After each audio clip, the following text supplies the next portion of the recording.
Des nouvelles de la COVID-19, des détails de la parade de Macy's, un élément architectural démoli et du cinéma sur un toit. Nous sommes le 23 novembre 2020, bienvenue dans l'épisode 7 des nouvelles de New York.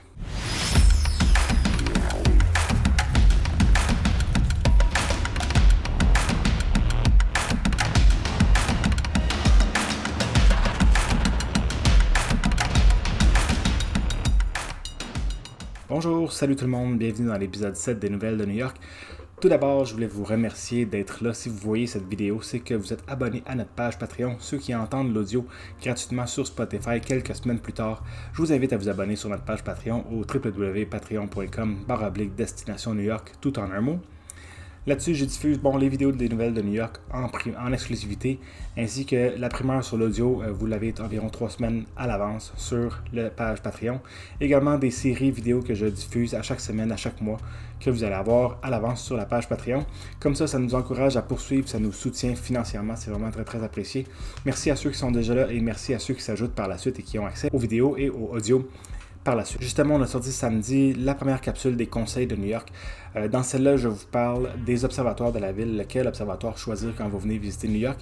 Il va en avoir d'autres qui vont sortir dans les prochaines semaines. Sur Patreon, vous l'avez reçu samedi soir et il va sortir sur la page Facebook de Destination New York samedi prochain, donc une semaine à l'avance pour les gens qui sont membres Patreon. Je vous avais parlé de la série Découvrir New York dans laquelle je vais vous amener faire des visites à distance de New York. Ça s'en vient tranquillement pas vite, je travaille là-dessus. On va en sortir, je pense en sortir environ un par mois, mais ça s'en vient dans les prochaines semaines, je travaille là-dessus présentement. Passons aux nouvelles maintenant, donc des nouvelles de la COVID-19 à New York. Ça change évidemment très très vite, les nouvelles de la COVID-19. La semaine dernière, je vous annonçais que Staten Island passait à la zone jaune pour la plupart de l'île. Eh bien, entre-temps, c'est tous les arrondissements qui ont vu certains de leurs secteurs passer en zone jaune. Notamment Manhattan, le Upper West Side, donc du côté de Washington Heights, est passé en zone jaune. Il y a des lieux dans Brooklyn qui sont devenus jaunes, il y a des lieux dans Queens qui sont devenus jaunes et le Bronx qui était épargné également est devenu jaune depuis la semaine dernière. Et dès aujourd'hui, Staten Island est passé en grande majorité à la zone orange. Je vous mets la carte à l'écran. La carte n'est pas super claire, c'est aujourd'hui que la nouvelle est sortie, puis ça c'est une capture d'écran de la conférence de presse du gouverneur de l'État de New York, Andrew Cuomo, qui annonçait les nouvelles zones.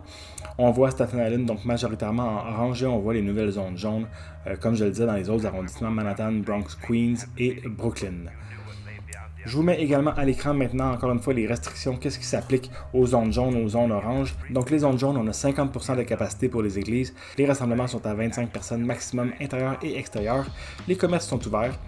Les restaurants sont ouverts à l'intérieur et à l'extérieur, maximum 4 personnes par table et toujours à 25% de la capacité. La capacité, elle n'a pas augmenté dans les restaurants encore. Et les écoles, normalement, devraient être ouvertes, mais là, elles ont été fermées, comme je vous le disais la semaine dernière.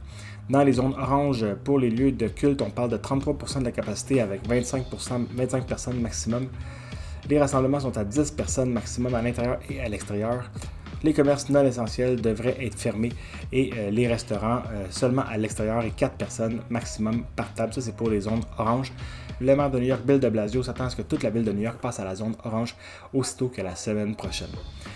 Les infections sont en une grosse augmentation de ce temps-là, notamment à Staten Island, justement, 86% de plus d'infections cette semaine qu'il y a 2 semaines. Alors c'est pour ça qu'ils sont passés en zone orange majoritairement. Évidemment, il y a des vaccins qui s'en viennent. On a entendu Pfizer et Moderna qui ont sorti des nouvelles comme quoi les vaccins étaient très performants.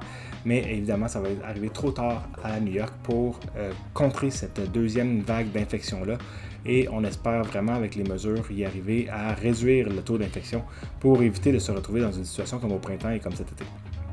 Maintenant, les détails de la parade de Macy's. La parade de Thanksgiving de Macy's, qui est un des événements du temps des fêtes les plus courus à New York, les plus populaires. C'est regardé partout dans le monde dans cet événement-là. La grande parade avec les gros ballons gonflables, les personnages en ballons gonflables, c'est regardé à travers le monde. Et bien, cette année, ça va être pas mal différent, je vous l'annonçais dans les dernières vidéos. On a eu des détails récemment. La parade va donc avoir lieu ce jeudi, le 26 novembre 2020. Normalement, la parade, je vous mets le chemin à l'écran. Normalement, il part Central Park West et descend jusqu'à devant le Macy's à Herald Square, 34e rue et Broadway. Cette année, ça va être vraiment différent. Les personnages vont se contenter de se promener aux alentours de Macy's, soit sur la 34e rue dans Herald Square, et ça va être une parade seulement diffusée sur la télévision et sur Internet. Il n'y aura pas de foule nécessairement qui va se ramasser sur le bord de la parade comme à l'habitude. Bon, c'est sûr qu'il va peut-être y avoir des gens qui vont se réunir sur le trottoir aux alentours des personnages, mais il n'y aura pas les foules habituelles étant donné les conditions de la COVID-19. L'événement va se dérouler, comme je le disais, ce jeudi à partir de 9h et je vais vous informer sur la page Facebook de Destination New York à quel endroit vous pouvez regarder l'événement, la parade de Thanksgiving de Macy's. C'est un peu ce qui lance vraiment les festivités du temps des fêtes. Le 26 novembre, c'est un mois avant Noël. C'est un peu ce qui lance les festivités du temps des fêtes à New York. Bien sûr, il y a l'illumination du sapin de Noël du Rockefeller Center qui est un gros événement. Je vous en reparle la semaine prochaine. Un élément architectural qui est démoli à New York. Ouais, New York, bien évidemment, ça regorge de beauté architecturale. On dirait que les architectes qui ont un édifice à New York rivalisent à chaque nouvel édifice pour faire de quelque chose de spécial, quelque chose qui va marquer le monde architectural. Eh bien, il y a énormément d'édifices de style Art déco qui sont à New York et justement, il y en a un. Et il y en a un près du Flatiron Building, donc aux alentours de la 23e rue, qui a subi une grande modification architecturale dernièrement. Il s'agit du MetLife Insurance Company Building, qui a été construit dans les années 50 et qui est reconnaissable grâce à son horloge. Je vous mets une image à l'écran, comme ça vous allez le reconnaître. Vous l'avez peut-être déjà vu si vous vous êtes promené à New York. Et bien cet édifice-là, il incluait deux édifices en fait reliés ensemble par un skybridge qu'on appelle, que vous voyez à l'écran également. Il y a quelques années, les édifices ont été rachetés et le skybridge a été démoli à la fin du mois d'octobre afin de construire un nouvel édifice par-dessus l'un des deux édifices de la MetLife Insurance Company. Le nouveau constructeur assure que l'édifice va être d'une superbe beauté architecturale, mais les résidents du secteur qui ont vu ce skybridge-là depuis plus de 60 ans maintenant, bien évidemment, ça leur a pas fait leur affaire, mais la compagnie est quand même allée de l'avant pour la destruction, pour faire de la place à la construction du nouvel édifice qui devrait voir le jour dans les prochaines années. Du cinéma sur un toit, ouais, on vous parlait dernièrement du 235th qui a ouvert ses bulles, le spectaculaire bar sur un toit qui offre une vue incroyable sur l'Empire State Building et sur le reste de New York. En plus d'offrir cette vue incroyable-là, maintenant ils offrent l'opportunité de regarder du cinéma dans ces bulles-là personnalisées qui sont ouvertes au public. Quelques billets limités sont disponibles pour réserver. 4, 5 ou 6 personnes peuvent entrer dans ces bulles-là.